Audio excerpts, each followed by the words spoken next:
Assalamualaikum warahmatullahi wabarakatuh. Perkenalkan nama saya Fadli Afandi dari kelas 12/7, absen 15.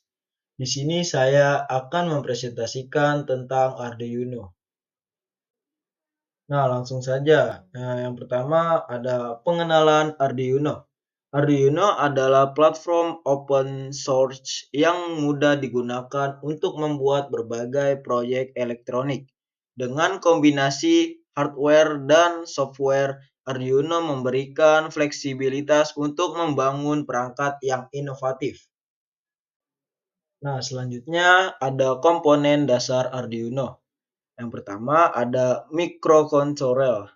Otak dari Arduino memproses instruksi dan mengendalikan perangkat. Yang kedua, ada input-output, pin yang memungkinkan komunikasi dengan sensor, aktuator, dan perangkat eksternal. Yang ketiga, ada sumber daya, menyediakan daya yang diperlukan untuk pengoperasian board Arduino.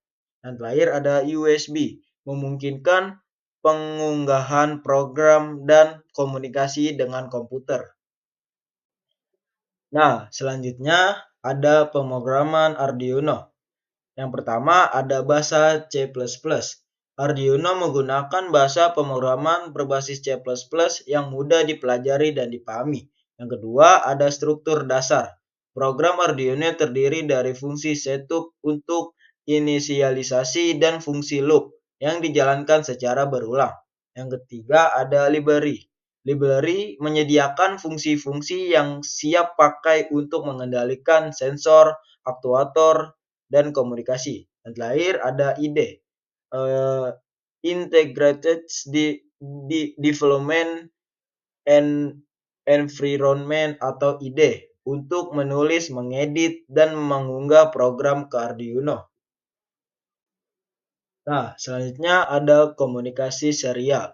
Komunikasi serial terbagi ada tiga. Yang pertama, serial monitor, yaitu alat yang terintegrasi dalam IDE Arduino untuk melihat data yang dikirim dari Arduino. Yang kedua, ada serial print, yaitu fungsinya untuk mengirimkan data teks dari Arduino ke komputer. Yang ketiga, ada serial read, fungsinya untuk membaca data yang dikirim dari komputer ke Arduino.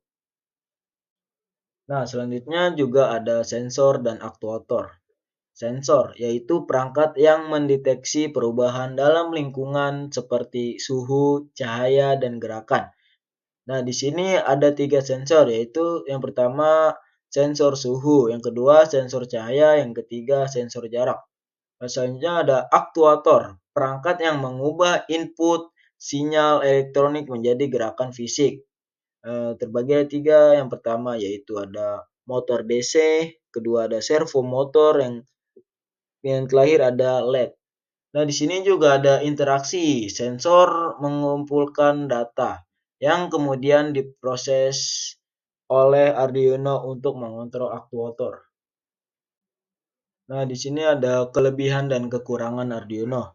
Kelebihannya ada tiga dan kekurangannya ada tiga. Yang pertama, kelebihannya mudah dipelajari dan digunakan. Yang kedua, komunitas yang besar dan suportif. Yang ketiga, banyak sumber daya dan tutorial yang tersedia.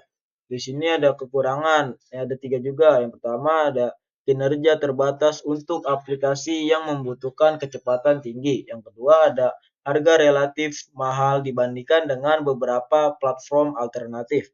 Yang terakhir, membutuhkan pemahaman dasar tentang elektronik dan pemrograman. Nah, di sini juga ada aplikasi Arduino dalam kehidupan sehari-harinya. Yang pertama ada smart home, otomatisasi rumah seperti kontrol lampu, suhu, dan keamanan. Yang kedua ada robotik, membuat robot sederhana hingga robot yang kompleks untuk berbagai tugas.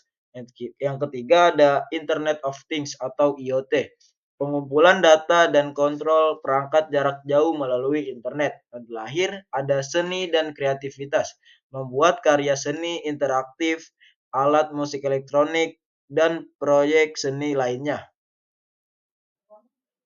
Nah, yang terakhir kesimpulan. Arduino adalah platform yang fleksibel dan mudah dipelajari untuk mengembangkan proyek elektronik. dengan kombinasi hardware dan software yang kuat. Arduino membuka peluang bagi pemula dan profesional untuk menciptakan solusi inovatif untuk berbagai kebutuhan. Sekian dari saya, kurang lebihnya mohon maaf. Wassalamualaikum warahmatullahi wabarakatuh.